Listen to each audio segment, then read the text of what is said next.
This is your instructor, Jim Hazy. Welcome to the course in entrepreneurship. Well, we have several modules that we'll cover over the course of this term, beginning with this particular one, which essentially is the introduction to entrepreneurship. We'll talk about what it is and how it works.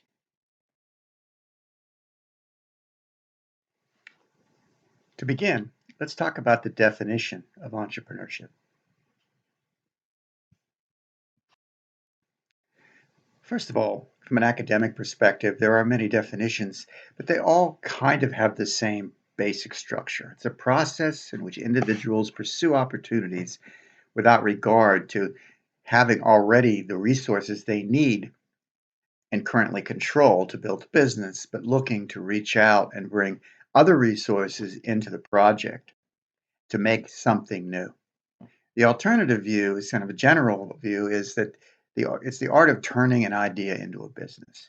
But what entrepreneurs do generally is they find an opportunity and then they integrate resources, money, people, a business model, conceptual thinking, and the like, customer research, strategy, etc., to transform that idea or some sort of invention that comes from that idea into something like a viable business, something that sustains itself over time. We'll talk a lot more about that as we go forward.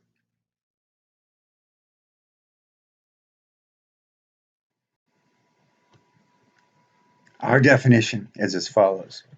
Entrepreneurship is the process wherein opportunities arise in the environment to create something new.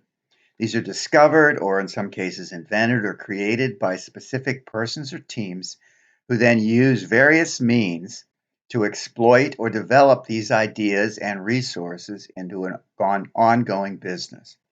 This produces many micro effects like new products and services for people to utilize, but also macro effects like potentially entire industries like the internet or social media or electric vehicles, various things like that that have macro effects on the economy instead including many jobs.